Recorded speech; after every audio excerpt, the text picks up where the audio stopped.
Okay. Baruch Hashem. All right. It is 2023. It's also 5784. I put 2024 at the top of my feet. Oh, Almost. Getting ready. I like. Okay, very good. Welcome everybody to the class. It's good to see people here. I guess it helps this Thanksgiving. Happy Thanksgiving to all. For however you celebrate it. And this is how we celebrate. That's the best way. Learning Torah is cannot be better than learning Torah, I say. Yeah. And quick summary of the parsha, in case we need it. The end of last week's parsha, Yaakov leaves the house either because he's afraid of being killed by Esav. Either way, he's told by his parents to leave to go get married. According to the Gemara, the first parak of Kedushin, he spends like good 14 years in yeshiva in between last week's parsha and this week's parsha, and then he is. I'm just going to mute you real quick, just in case. All right, and he then I forgot to make a test. I guess you hear me, right? Because otherwise you'd probably mention something, and then he goes and he meets Rachel at the well. There's a giant stone. He pushes it off easily, even though usually all the shepherds need to gather together to do that together.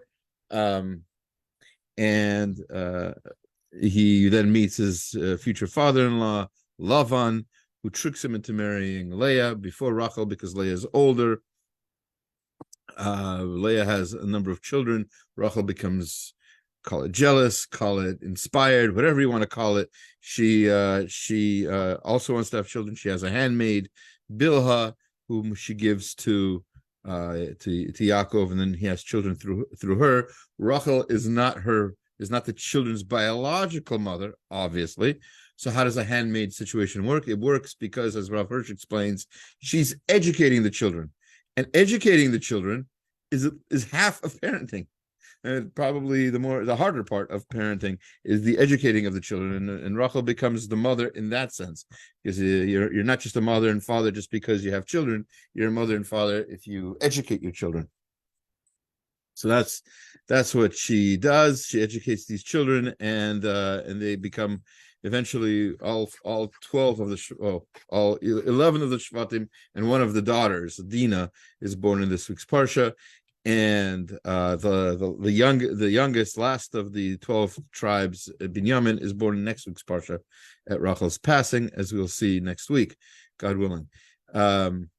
Meanwhile, Yaakov is basically poor. He's completely under the authority and of his boss, of Lavan, and he's been working for years and years. And he's about to leave penniless, and Lavan is not satisfied with that either, even though he doesn't seem to like him. Lavan does not want to be embarrassed by having his own son-in-law and his own children leaving his house poor, so he has to do something. So he's like, what can I give you? And they make this deal. It's a weird deal, and we've talked about it in previous years, but basically Yaakov has a trick, whether it's miraculous or whether it's using his knowledge of zoology or whatever it is, biology, whatever you want to call it. He's able to get these ewes and rams to reproduce, and sheep to reproduce in such a way as to create more and more of them. And Lavan is left with almost nothing. And Lavan's people start complaining, what's happening here, and Yaakov hears this, and he sees Lavan doesn't like him very much. You can tell by his face, and he has a dream where Hashem tells him to leave, and yet what does he do? Does he get up and leave? No, he gathers his wives and he asks them what he should do. He's like, hearing the rumors, seeing the guy's face, getting a vision from God that tells you to go home isn't enough. You have to ask your wife for advice. It's a beautiful lesson, one of my favorite lessons in these stories. And he asks Rachel and Leah, and Rachel and Leah are like, What are you even asking us? Like, of course, leave. Hashem told you to leave. And what do we have from our father anyway? He sold us like merchandise. He doesn't care about us. And then he sold us as merchandise and then took whatever we were supposed to get. And he took it for himself. He's an awful person. Get away from our father. So go home. Take us and let's leave. And so that's what they do. And that's and then Lavan chases after them. They make a pact. We'll talk a little bit about that pact at the end of our class, God willing, today. And that's pretty much how the parsha ends. And then the meeting next week will be between Yaakov and Esav. And there's a number of things to say about that, God willing, which we'll get to. I already made a bracha, by the way. And so, with no further ado, let's get into the actual sources. Unless there's questions about the summary. I wasn't expecting any. Quite frankly, I was not expecting any. All right, so we're gonna go. You know what? Since you guys don't have the source sheet in front of you, I would strongly suggest. Bring over some. Yeah, let me do that. Okay.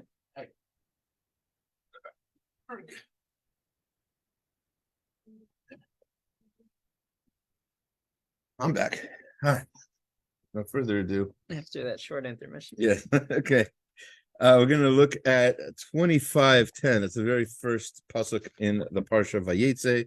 Don't know what page that is in the art scroll. 25 cents. Yeah. Sorry, 158 in the middle of it. What the fuck? I thought I told us. The parsha, yeah. 140. 145, 146. All right. 144, 145. Sorry.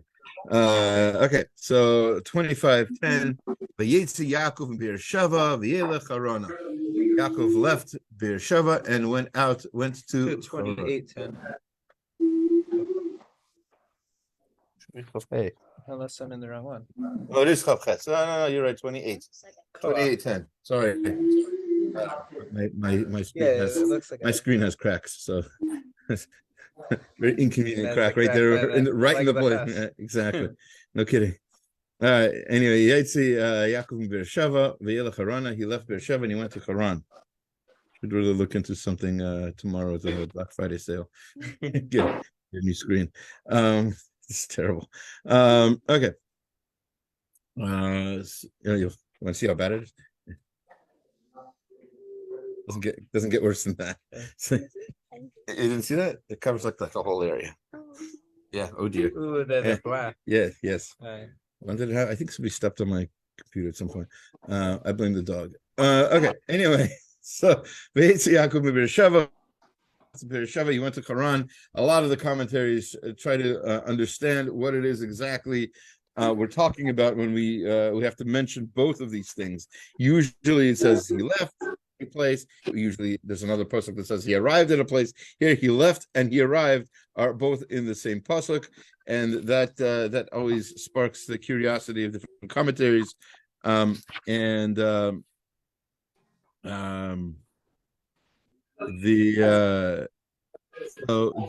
Beit HaLevi, first he brings the opinion of in the Midrash of Yeshua ben Levi. So he says Yeshua ben Levi Patar Kara Begaliot Yaakov ben Beersheva. This is a reference to Galiot, to the Jewish people going into exile. This is in Bereshit Rabbah 69:13. If you're curious, so he's quoting this Midrash. Second. And very simple name.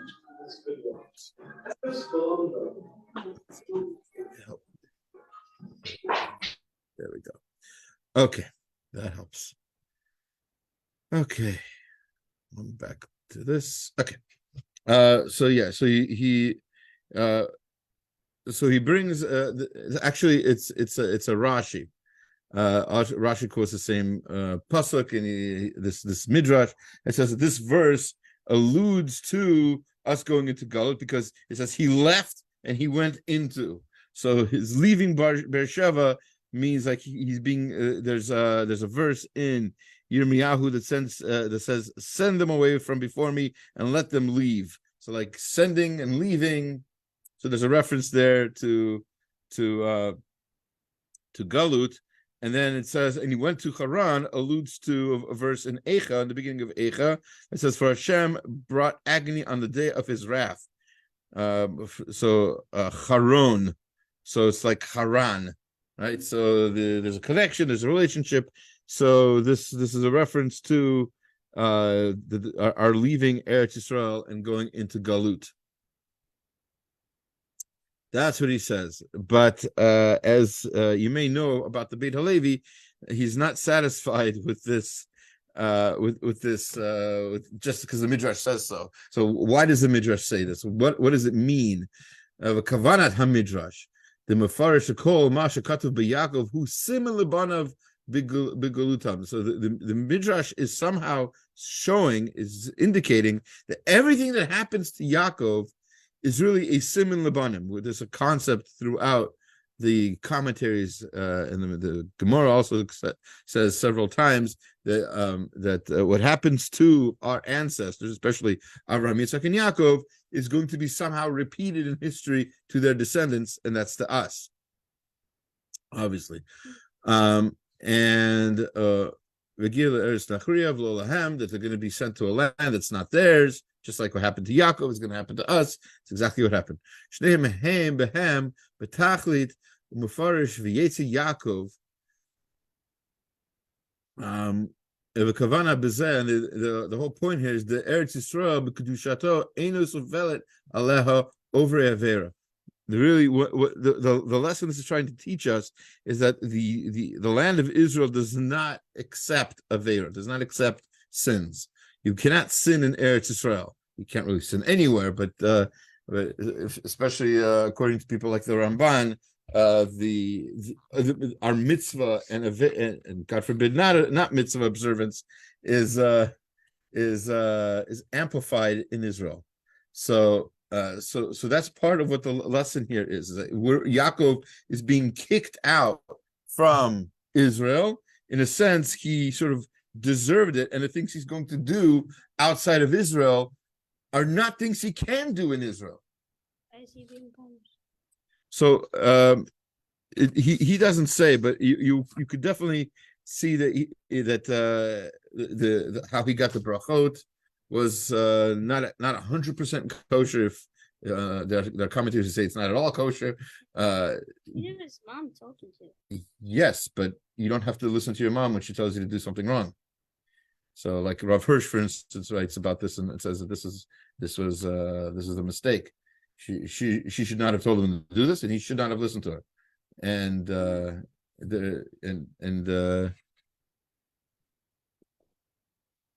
some of the effects in our history has been because of the mistakes that our Avot made.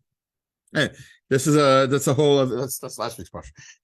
So I don't know how much of a discussion you want to have about that, but there are differences of opinion. It's definitely not the way Rashi learns it. It was sort of justifying the actions and everything else. Rav Hirsch says we should not be apologists about the behaviors of our ancestors. They did make mistakes, and that could be one of them. He there's a whole paragraph. He's a whole essay on this. But anyway, he does things in Lavan's house that he wouldn't be able to do in Israel. Like he marries two sisters, right? You're not allowed to. You're not allowed to do that. Okay. Well, if he was keeping mitzvot, and we say that they were, so that would be a mitzvah that he has to keep. So why is he not keeping that? The Ramban says it was because he was outside of Israel, right? So again, so that's.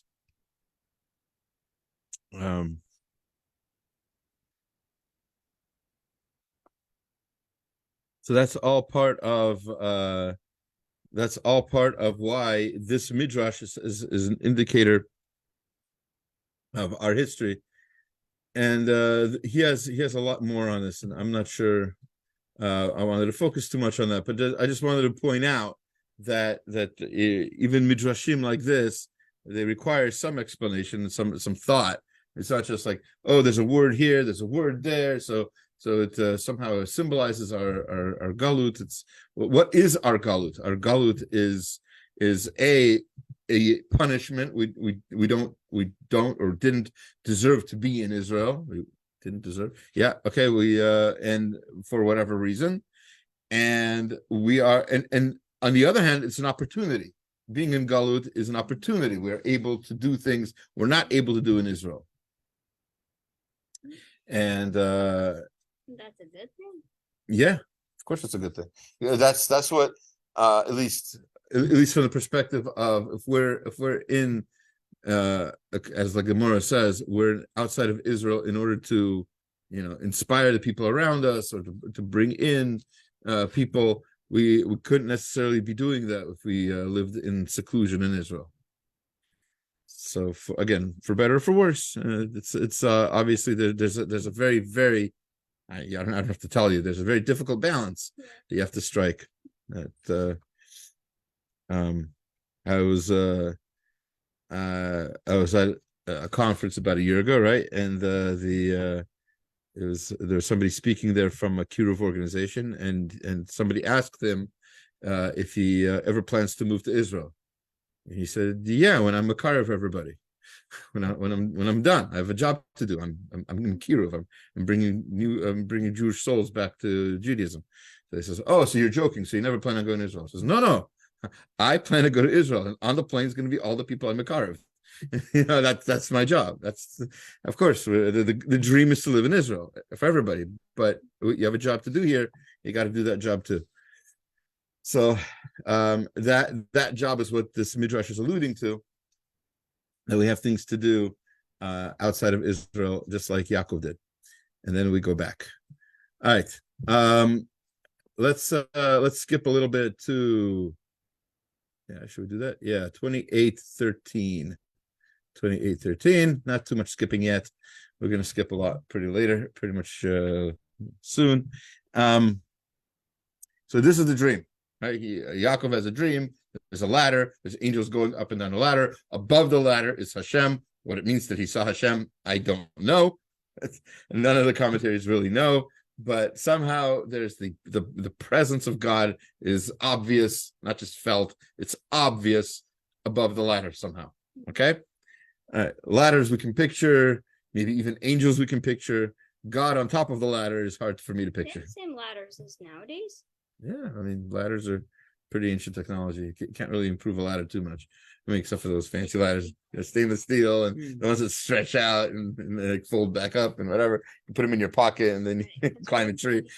Yosemite, and they had like things that like they built from like before. Yeah. technology, Housing. Yeah. Ladders didn't change much. They can't. I mean, it's basic physics. All right. Maybe use stronger materials, stronger bonding, whatever. But in the end, it's basically the same thing. All right. So 28:13. Hine Hashem nitzav alav, standing beside him was Hashem. Vayomer ani Hashem Elokei Avraham Avicha Elokei Yitzchak. I'm the God of your father Avraham and the God of Yitzchak. Haaretz asher ata yoshev aleha lechat nena uzaracha. That the land that you're sleeping under, right? I'm going to give to you and to your descendants. So this is one of the many communications between Hashem and Yaakov.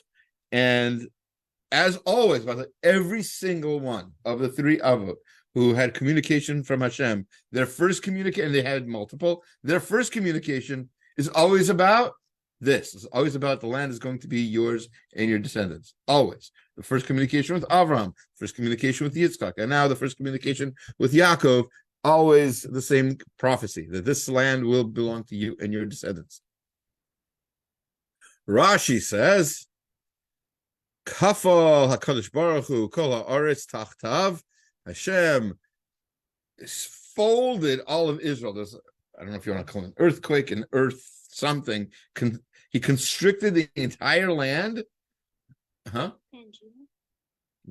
Only Israel. So Pan Israel. All right. So he constricted all of Israel underneath Yaakov. Kol ha'aretz Yisrael tachtav. I don't know how else to translate that. Ramazlo shetehei nocha lekavesh levanov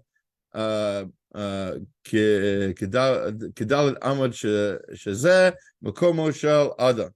So this is Gemara in Chulin, by the way. It says that basically the entire land of Israel was folded, rolled under Yaakov while he slept, and that's when he says, "This entire land that I'm giving you, that you slept on, this land I'm giving to not just land you slept on, but all of this land. In other words, you slept under all of this land." So it sounds that's the way Rashi understands it. At least this midrash or this Gemara, and it needs an explanation, of course, because why would God do this miracle? It's probably very uncomfortable for everybody else who was in Israel at the time. By the way, to be rolled up under Yaakov for a few moments. Like a hologram. No, the way the way Rashi says it, the way the Gemara says it, it's kafel. Kapel HaKadosh Baruch Hu Kol Haaretz. It's it's the third Rashi there.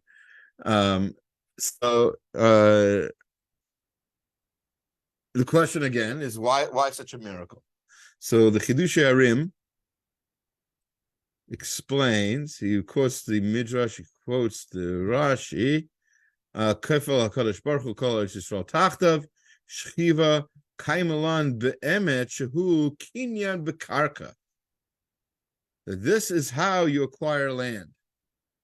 So, if you've learned Gemara, you learned how. So the Gemara in Kedushin Chav Zayin says Sadna da'ara chadhu. So to acquire land, there's to acquire anything, you have to do some sort of action. It's not like in America where like you just pay, you tap your card against the screen and you own it. In Jewish law, to own something, you have to do something with it. Usually, Haggada, usually you lift it up. But there's certain things you can't easily lift up, like a cow or land or a car. So what do? So there's different things. A cow, you lead. You're supposed to pull it by the reins or whatever. Reins? Are there reins on a cow? Yeah. Whatever it is. Anyway, reins on a horse, I think. Anyway, whatever it is. I hope I don't get any hate emails about this. Whatever it is, you pull an animal by the rope that's attached to it. To own land, you walk around it, and that makes it like an ownership. By the way, there are people who say that that's one of the reasons why a kala walks around the chatan under a chuppah, like she's taking ownership of. Be like, oh, like a cow, like, ramp out. He's the cow. No, so it's a well, the woman is taking ownership. Yeah, right. Oh, Women power. she's the Ikeret Habayit. That's nothing new. Anyway, so another way to acquire land is to settle it, to like be on it. Oh, So like what? the flag in America. Right, Like right, the moon? yeah, just like we own the moon. Is the moon owned by No, just that spot? No. International treaty. No, I don't think it's that. There. Yes, There's a flag on the moon. yes. Sorry. Yeah, there's no reason for it not to be. No aliens took it out yet, as far as I know. Well, that would be funny. All right, so one of the ways to settle the land is to either walk around it, but you can't walk around all of Israel. And nowadays they do. What's that? Yam liyam or whatever. So whatever. But to really go all the way around Israel to own it. One way to do that, the easy way, is to fold it all up under Yaakov. So Hashem is saying, this whole land that you're sleeping under, this whole land is going to be yours. You own it already. You've done this Kabbalah. You've done this kinyan, this acceptance. Mishum kinyan. So he says. So that's how the Chidushei Arim explains why this miracle had to happen, is because to allow for to be very clear that we, the Jewish people, through Yaakov, acquired that land. Yes. Did he acquire it from then, or like the Kenyan was made now, but it wasn't really given over until later on? So I imagine he acquired it then. Yeah. It wasn't just like symbolic. Right.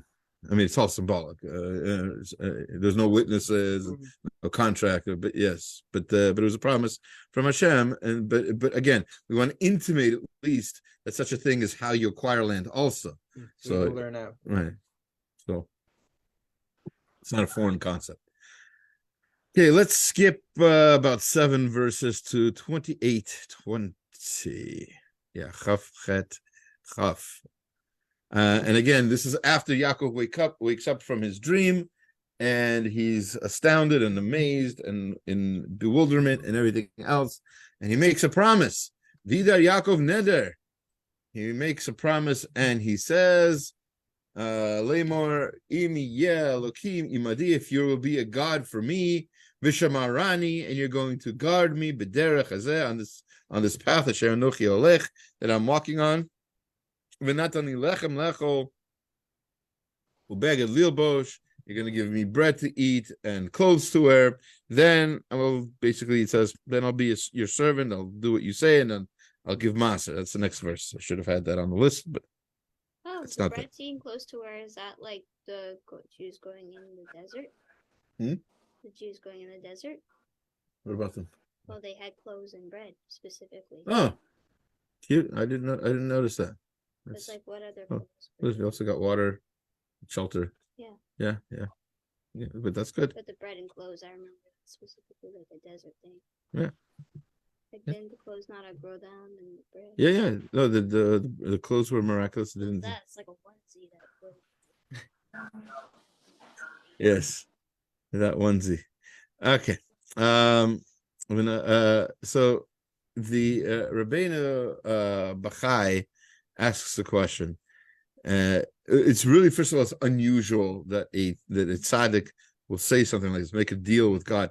I'll be your servant if you give me such and such. Mm-hmm. So Rabbeinu Bachai has a different take than you do on why it's bread and clothes, and I'm kind of surprised you didn't say this also. He says, "Zoch alat hatzadikim me'et Hashem." This is what tzaddikim ask for from Hashem. Lo yishalu b'mutarot. They don't ask for extra things. Rakadavar achrati bilvad she'iev shalo la'adam sheyeh beladav. They only ask for those things for which it's otherwise impossible for a person to survive. We need food. And what food? Bread. Bread is the basic of food. He's not asking for, if you give me ribeye steaks every day, I'll be your servant. If you give me barbecue chicken every single day, no, he's asking for the very basics: bread to eat, clothes to wear. And this is like what's that? That's the hierarchy of needs again, right? We've mentioned it a few times before. Good old Maslow. Safety first, health. I mean safety. Yeah, clothes offer safety and health, and food is food. And different levels of food. Yeah, and this is the basic level of food, the very minimum. So we're not asking, the UN to give us the best food that they can give us. They just drop some pitas on us, we'll be okay. What about like places to sleep, he slept on a rock, so it's probably pretty good with sleeping. Yeah, I guess he does not ask for shelter. Yeah, maybe there were different standards of need back then. There seems to be a different standard of need. I did always wonder about that, and actually, like, what does that mean? Like, place usually asks for shelter, but I don't know if he slept on a rock in the middle of. But what the shelter is for health. It's for safety. It's for safety. So isn't that the same thing? I definitely felt that our tent might not have been safe. It's like, what if the bear claws through this? Oh boy. That's why you don't take food with you. But you do We weren't meant to have the chili in the tent. Oops. Okay. No, Splatter all over the place. we forgot to take the hand sanitizer out of the tent. And I'm like, oh no, they smell hand sanitizer. he goes on to say, and the Rebbeinu Bachai is a little bit long here, but he quotes Mishle. He says that not only that, but if you think about it, some of these extras, some of these luxuries, mutarot, are usually like considered luxuries. So these luxuries are usually, they cause more pain and more suffering, more headache, right? The famous verse, Tov ma'at biyurat Hashem. It's good to have very little and to have a fear of Hashem. The more you have, the more, as Kohelet also says, the more possessions, the more worry. Well, I wonder if like the shelter aspect, like on Sukkot, we have to go outside because we want to have a better connection with God and we like relying on Him. Mm-hmm. Like shelter kind of prevents you from thinking about God. That's good. That's like true. Clothing and That's like you need food, obviously. That's a great segue. That's exactly. So after quoting this entire Rabbeinu Bachya, Rav Sternbach in Tam V'dat, he says, "V'nosef al devarav." We can add to these words, "B'divrei musar hit'orerut demi shemistapek b'tzrachim uv'hachkorachayim hainu mevakesh lechem lechol beged lilbosh." Somebody who just wants to focus on what they need and what's necessary for life, they're going to ask for bread to eat and clothes to wear. Who Hashem li lelokim, and then that person is going to feel Hashem's closeness, like you're saying. Aval mi sheshakua b'inyane olam, somebody who's like stuck in the desires of the world. Hazev rodef achar mutaros, and is chasing after these luxuries, v'tanugim, and different pleasures. Kasha lo l'schut levet Hashem lo olamim. He's going to have trouble. It's going to be very difficult for him to feel like he's in the house of Hashem, to get closeness to Hashem. So just exactly what you said about that's one of the themes of Sukkot, is that we have this holiday in order to get away from the luxuries, to get away from our serious like comfort and shelter can be like pretty intense. Like it could be a really expensive shelter, like very fancy, over the top. Like he didn't say food, like you could say over the top food. He said bread. Right, exactly. Bread is very specific. Very specific and very basic. Just the basics. Yeah, he's probably not asking for like the New York modeling world's ideas of clothing. He's just basic, Although clothing can be more intense. Although back then, how intense could clothing be? The fanciest thing is probably like mink. Yeah, not so much. Back then, the more clothing you wore, the fancier it was. Nowadays, it's probably the other way around. Let's tell you, standards have changed a little bit in the clothing department. All right, let's skip to. We're going to skip to the next chapter and a few verses down. We're going to get into the Rachel and Leah situation. Okay. V'yah Hashem. So 29:31. Right, Leah's having children left and right, and so it says V'yah Hashem Hisnua Leah. Hashem saw that Leah was hated. Let's call it that for now. We're going to see a different translation later on. V'yiftach et rachma v'rachel akara. So that's why Hashem opened her womb, and Rachel was barren. Was not able to have children. So we're going to look at Rav Samson and Rafal Hirsch. We're going to look at his commentary on the Torah. Then we're going to do something we have not done in this class, I think, ever. We're going to look at his collected works, because it's referenced. It's referenced in this edition of the Torah commentary. So we'll see he has an essay on the Jewish women. It's in volume 8 of the collected writings, and he has a whole little essay on Rachel and Leah, and hopefully we'll get to that. So first of all, lo, it says not ki Leah snua. It doesn't say that Leah was hated, but ki snua Leah. which means that the hated one of the two, there's the less loved one, was Leah. Not that she was hated, but she was not as loved as. Which is a problem. Nobody's going to argue that, but it doesn't mean that like Yaakov didn't like her. He didn't like her as much as Rachel.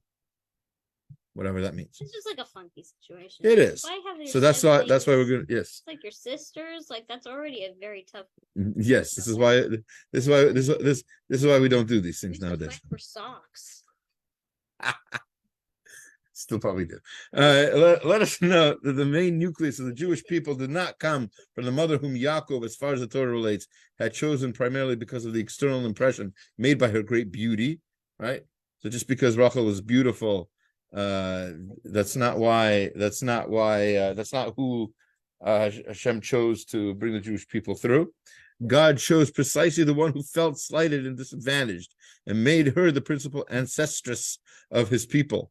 For the names of this less loved wife gave to her sons show us that precisely in her feelings of disadvantage, she was saturated with love for her husband. We're actually going to see that because every year so far God willing will continue. We've been able to focus on at least one of the 12 tribes and why the name was what it is. This year we'll look at Levi in just a few moments. His name's not Levi. Weird. All right. She was saturated with love for her husband.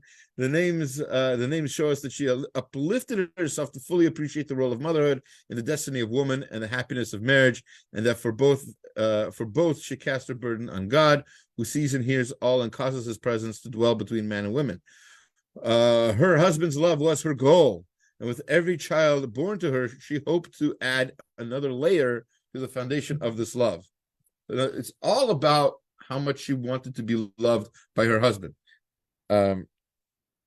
Yes, weird, but not weird, because everybody who has a love relationship, what they want to do is they want to foster that and create more and more love. Yeah, but like, what do the kids say? Like, "Oh, mom, why was I named Levi?" Or like, "Why was I named this and that?" And she explains, like, it says. How do you explain that? Do they know her love life? I mean, they did. Yeah, apparently. And also, how is that with the privacy aspect? Is there no privacy? We see that the children made a mistake, and at least Reuven made a mistake in the privacy aspect, but their names are like fully out there. Yes. It's like Lot with like his two daughters. I mean, look at anybody you know why their name is what it is, unless they're named after like a grandmother or something like that. Most likely they're named as an indication of right.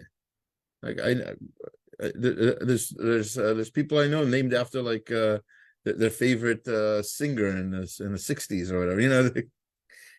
I named you like Levi because I wanted to come closer to my husband. Yeah. Isn't that better than I named you Paul because I like to listen to Paul Simon?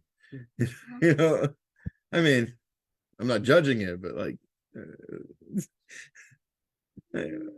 yeah, you know, literally, I know people I've met whose name is Dylan because they listen to Bob Dylan. Dylan's not even his name. Zimmerman. So anyway, I'm just like there's there are better and there are worse reasons to name children what you name them. Anyway, a lot of interesting names out there.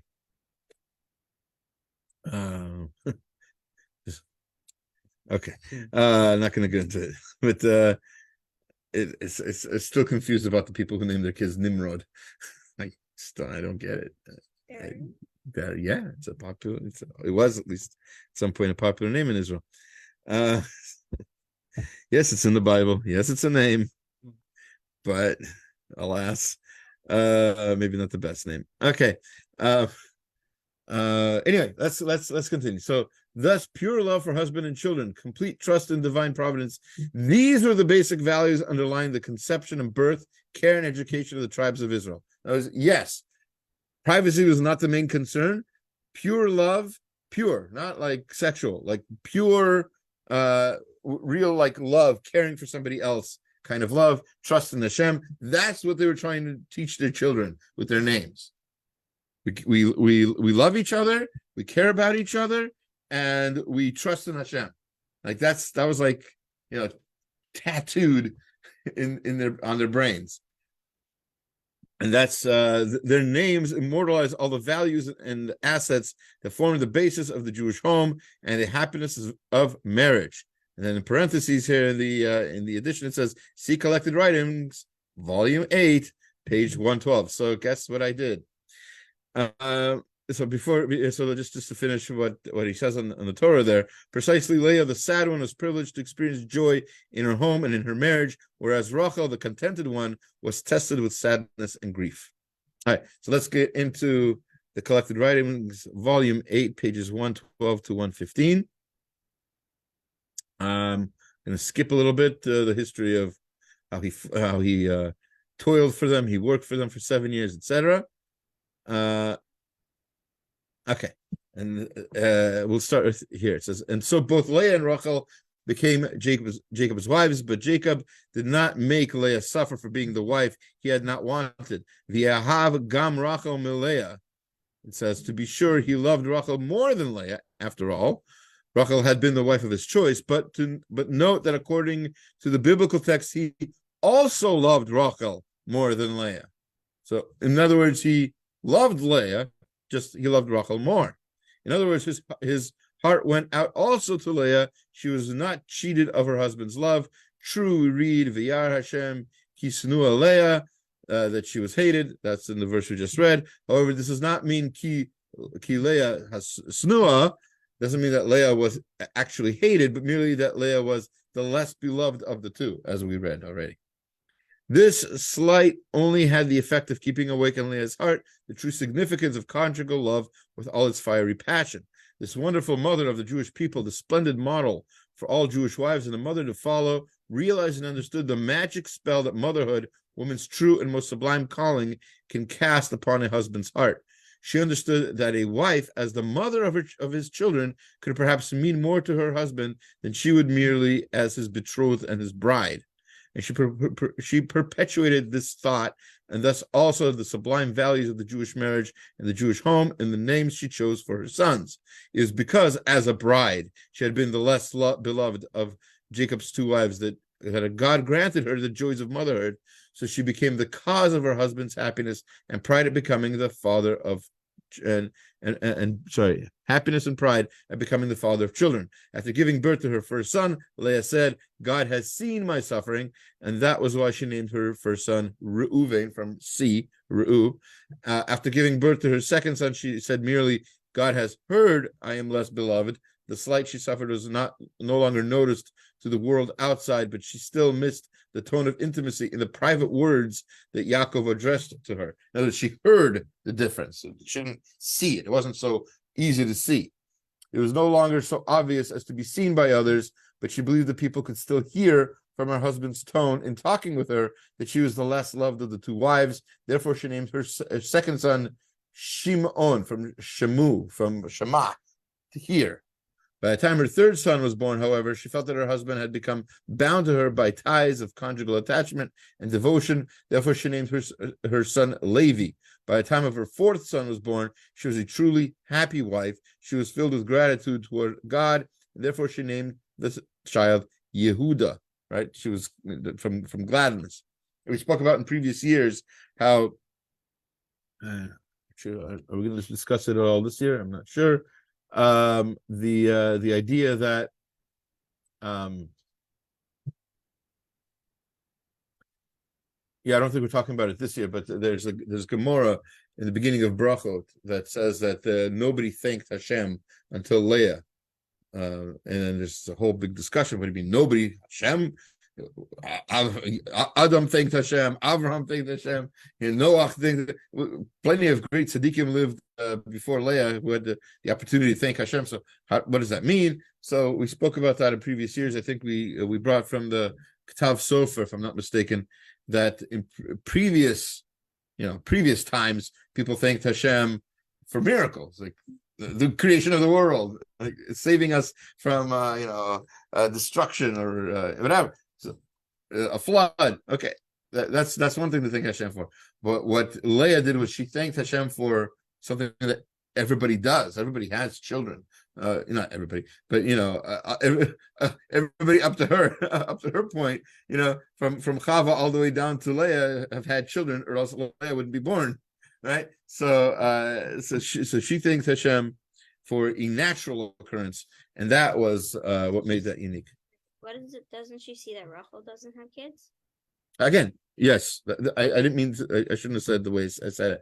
It's not like everybody has children. What I mean is, it's not miraculous. It's not It's not open miracle. Yeah, thank you. That's the word. Yeah, it's not open miracle. It's obviously a miracle, but so is breathing. Right. So is seeing. Nobody thanks Hashem for that yet. Nobody in the Torah, from Adam all the way down to Leah, nobody ever took the time to say, "Thank you, Hashem, that I can breathe." Right. So that's what she meant, and that's what the Gemara means by that. And anyway, that's not kind of we mentioned that in the previous class. I'm just bringing it up now. But again, Rav Hirsch's point here is very clear.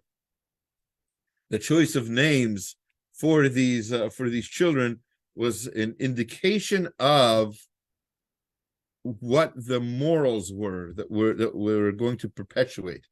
What are the lessons we're supposed to learn from this relationship?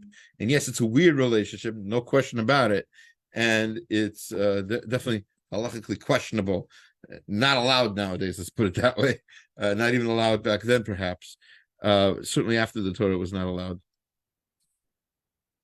But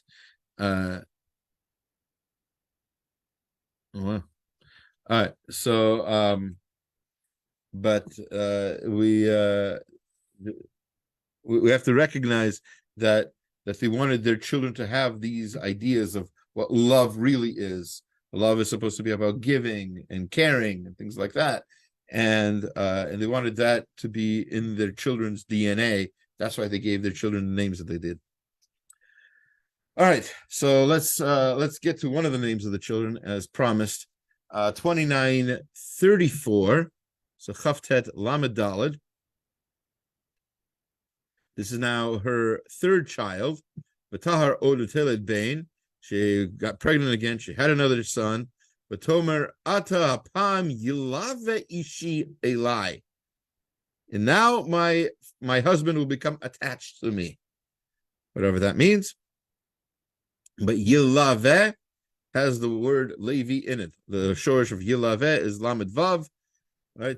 Love, not the English word. And so that's where the word Levi comes from. Right? Ki Yiladati Lo Shlosha Banim, because I gave him 3 sons, Al Kain, Kara, Shemo, Levi. How do you translate the last 5 words? Al Kain, therefore, Kara. Here's a trick question. Kara with an aleph at the end means he called. Right. Shemo, his name, Levi. Is it Leah or Yaakov? Right. So it's somebody, and it's somebody male. It's not Leah, which is strange because she gave a really good reason that she was going to name her son. Yeah, Papa Milava Ishi Eli. It sounds like she's about to name him Al Kain. Therefore, he named him Levi. And Rashi says, Kara Shemo Levi, Bekulam K'tiv V'tikra, and by all the other sons it says V'tikra, and she named. V'zeh Katav Bo Kara, and here it says Kara, he named. V'yesh Midrash Echad, Be'el Dvarim Rabba, Shalach HaKadosh Baruch Hu Gavriel, V'yeviu Lefanav V'kara Lo Shem Zeh. That the angel Gavriel was sent by Hashem, and he named him. Gavriel named him Levi. Okay. All right. What is going on here? So to begin to understand in the beginning, to begin to explain, we're going to look at the commentary of the Emet Yaakov. I should also mention that it says that Gabriel not only named him that, but then continues. It says that he gave him the 24 gifts of the Kahuna, because Levi is the ancestor of the whole tribe of Kohanim, right? Not tribe, whatever you want to call it, group. And he also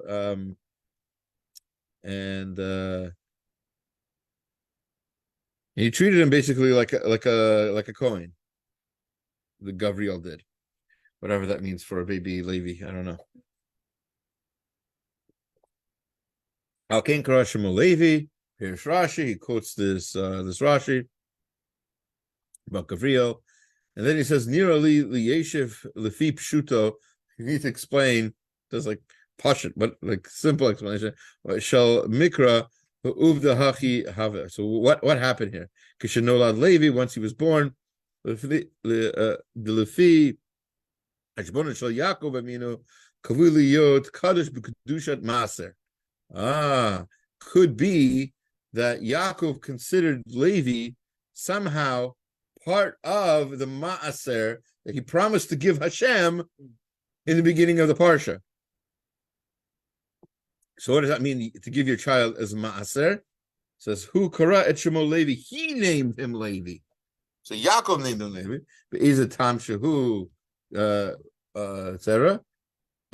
So he named him Levi because he considered him to be his Ma'aser. So what does that mean? So first of all, just simple explanation. And by the way, this happens not just in Jewish culture, but in many cultures, that a child from a group of children, from the descendants of somebody, usually a child is chosen to be the religious leader. Usually it's the firstborn, in like, that's definitely European Christian culture. It was always like the firstborn would be sent off to university. University, by the way, back in like the 16 and 17, 1800s, were not a place to become like lawyers and doctors. That was a place to go to become a priest. Universities were religious institutions. Even Harvard, when it started, was a theological college. Hebrew on That, yeah, that's Yale. Yeah, but that's why it has Hebrew on it, because universities in general were theological colleges, and then eventually they got, during the Reformation, whatever, they started getting into more philosophy and the other sciences eventually, etc. Medicine was kind of late, actually. Medicine was practiced mostly by women and bloodletters until just a couple hundred years ago, believe it or not. Yeah. When I say women, I mean like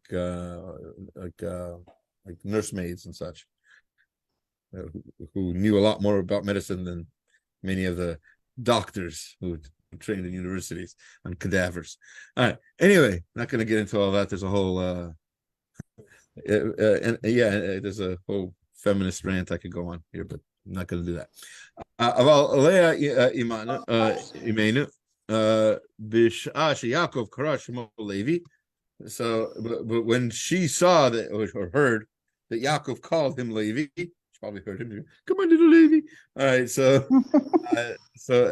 then she so that Amra Pamilava Ishi Eli. Now I see that my husband's going to be attached to me. Shaharei Al Ken Kara Ishi Ed Shemo Levi. She saw that he called his name Levi. Note this well. Ki nachon hu shehu meshach divrei Leah iman. So this is clear in the wording of Leah. In other words, the verse is sort of inverted. So what's happening is not that she named him Levi. She saw that Yaakov named him Levi because he called him Levi because Levi was his maser. He was going to be the religious leader, which actually happened, right? That's what it means that Gabriel came. This is all a metaphor for the fact that Levi was going to be the religious leader. Isn't the right word? There's a name for it. I forget what it's called, but they had a name for like medieval Europe, for like Priest, but no, every family had a son who was supposed to like basically carry on, come back. Remember, they're illiterate in Europe, for example. I mean, they were Jews were not, right? But by and large, they were illiterate in Europe, and the point was, and they learned this from us, this idea. That's why it's more clear in Christianity. Not that they're right. I'm just, God forbid. I'm just saying that it's easier to see in like in medieval Europe. They literally took usually their firstborn son and sent them to university, and the point was that they would come back and be the religious instructors for their kids, for the other kids, so the other children and grandchildren, etc. And that's how the religion would continue. That was very much encouraged in every family to have one basically priest or trained to be a priest anyway. And he knew how to read. Yeah, they knew how to read, or at least. They wouldn't teach anybody else. Well, priests knew how to read, or the monks knew how to read. So, but didn't feel it was important to tell other people how to read. They knew it was important to teach people to read, which is why they bedafka didn't. They knew what reading can do. Reading can cause questions. They didn't want those questions. They exactly knew the power of education. They on purpose didn't educate. Again, lahavdil. I'm not talking about that. I'm talking about this idea of having a son who is going to be the frum one, the more educated one, who'd go to And by the way, I never walk away from religion. No, not everybody else would walk away from religion. If anybody, of course, people would walk away from religion, especially if it's a ridiculous religion. Yeah, that happened plenty of times. But by the way, that happened in Havdil again. It happened in Judaism also. But I wanted to point out that this idea that was common in Christian Europe was also common in Jewish families too, and even up to very, very recently, maybe even the last 20 years, I know families where like the oldest son was sent away to yeshiva, but nobody else was, and it's very expensive. They can't afford to send all 8 kids to yeshiva seminary. I'm going to send one, and he'll come back, and he'll be, the masmid, he'll be the one who carries on the tradition. We see some of the effects of that in some of the older families that we know. My parents' family kind of had that. Like my mother and my uncle, her brother, like he was sent to yeshiva. She was sent to public school because like they could only afford for one, and then she went to like exactly that happened very, very commonly, especially the women were. Especially, unfortunately, the women were less educated, which is why the whole Vayetzei Yaakov movement started. Because like you're sending the girls away to the public school. This is Hasidic people. 100 years ago, we're sending the kids to public school in Europe, and this is that was like normal, and it was leading to problems. Obviously, they come back with all kinds of other ideas. Yeah, I agree. I think that was me. I'm not sure. All right. Anyway, he goes on. I didn't want to get into it too much, but if you want to look at the source later on, he has an interesting point there that really Leah misunderstood what Yaakov was doing. Yaakov was not becoming more attached to her by doing this. He was actually just doing this to strengthen his family, to strengthen his connection with H-Shem. It had very little to do with Leah per se.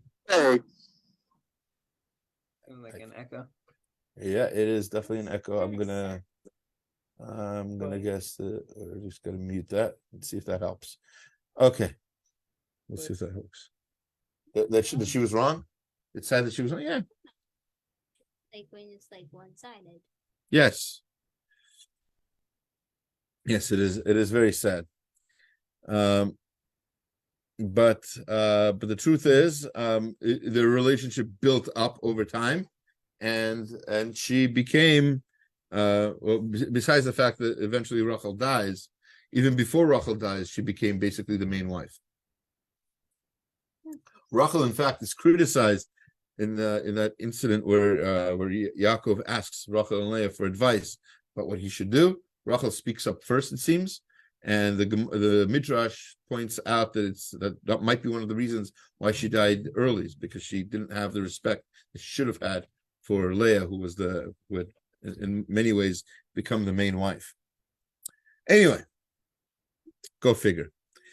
We said I want to just bring, now that we're on the Emet Yaakov, I want to Yaakov Kamenetsky Zecher Tzedek Levracha. We should this is a beautiful point, something you might want to share with your families, the Shabbat table, or maybe to your Pesach Seder, as you shall see, because it says in the Pesach Seder, very beginning, Tzei Ma Bikesh Lavan Harami La'asot LeYaakov Avinu. Go and study what Lavan wanted to do to our forefather Yaakov. Paro lo gazer al zacharim. Paro only wanted to kill the males. Lavan bikesh lakod et hakol. And Lavan wanted to kill everybody. All right. Now the question is, you ready for this? Where do you see him wanting to kill everybody? At what point do you see Lavan wanting to kill her? You have Lavan chasing after him, maybe to kill him. Doesn't say he actually wants to kill him. I don't know what he wants to do. He's chasing after him. Maybe violent intent. Okay, but did he want to kill everybody? He want to kill Rachel and Leah, Bilhah, Zilpah, everybody? Could be spiritual killing, because he says like they're all mine, like he should have the decision. Very good, very good, very good. So, so in chapter 31, verse 53, all the way at the end of the parsha, so Lamed Aleph, Nun Gimel. When they're making their covenant, when they're making their pact between Lavan and Yaakov, Lavan says, Elokei Abraham, Elokei Nachor, Yishpatu Beinenu, Velokei Avihem. So he says, may the God of Abraham and the God of Nachor and their ancestral gods judge between me and you. Right? So that's what Lavan says. What does Yaakov say? Does Yaakov say, you got it, let's shake on that? No. It says, V'yishava Yaakov b'pachad aviv Yitzchak. And Yaakov swore according to the fear of his father Yitzchak. In other words, the God of his father Yitzchak. Says Emet Yaakov, he quotes this piece of the Haggada, just like we did. Ekvar hikshu hamafarshim the ayin v'chol hasipur shel Yaakov v'Lavan v'lo nimtza mefurash shel Lavan be'emet ratza lakod es Yaakov mishpachto ad bilti asir.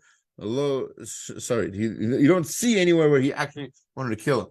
So he quotes now this verse, and he says that this is the kavana of the Bal Haggada. This is the intent of the author of the Haggada, by saying that when he said the God of our Avihem, our fathers, Kolomar, as if to say the Avshi Yaakov Oved Elokei Abraham, Lavan Oved Elokei Nachor, as if they are worshiping the same God.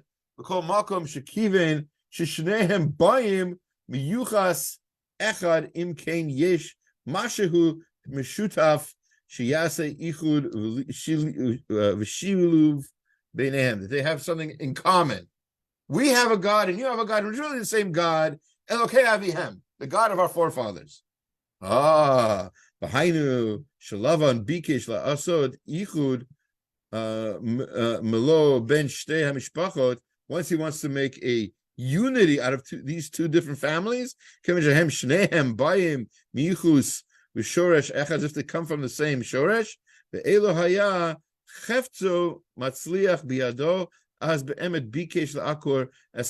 what it means that he wanted to kill all of them, because that would kill Judaism. If we align ourselves with another religion and say, oh, we're just like them, right? I was watching, I don't want to get all political here, but I was watching the rally last week in Washington, D.C., and most of it was pretty nice. They had different people who support the Jews in different ways, say all kinds of nice things. But one of the people who spoke was a minister. And he was speaking about, if when Hamas makes a line against the Jews, I want you to know he's also making a line against the Christians and the Jews, because we are one. And then he has the people at the rally like repeat this mantra over and over again. We are one. We are one. We are with you. We are with. Sorry, they're not with us. They might be with us in this particular point where they are also against Hamas, or they also want Jews to be in Israel for their own purposes or whatever. I'll give them that. But we are not one. We are not. They're trying to convert Jews Yes. in Israel a lot more now because they believe like They sure are. There was just a week previously, there was all this internet buzz about how these Christian cowboys are coming to Israel to help with the farming and everything, and then it turned out that these Christian cowboys are missionaries. So they're not just there to help with the farming. They're there to do their own kind of farming, their own planting and their own buildings, which is concerning, at least concerning. So we have to be aware of these kinds of things. We have allies. We have to recognize that. It's good that they don't want us to be hurt. I'm all for that. I don't want to be hurt either. But we have to remember that we are different.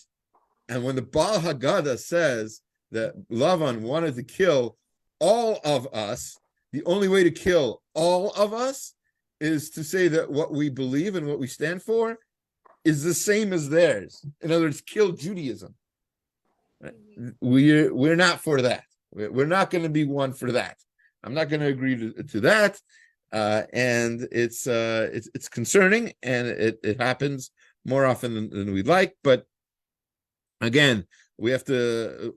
What we learn from all of this parsha over and over again is from Yaakov's promise to H-Shem. We stick to the basics. We stick to believing and recognizing that H-Shem provides us with our food, with our clothing, with our needs. And that we have goals, the goals that we pass on to our children, the goals of love and trust in Hashem, and that's what's going to earn us, as we learned earlier today, to the ability to not only we were kicked out of Israel for a reason, bad and good, and we're going to be brought back to Israel when we deserve it, and when we're done doing what we need to do here. I'm going to stop the share to Facebook. If there's any questions, feel free to ask now.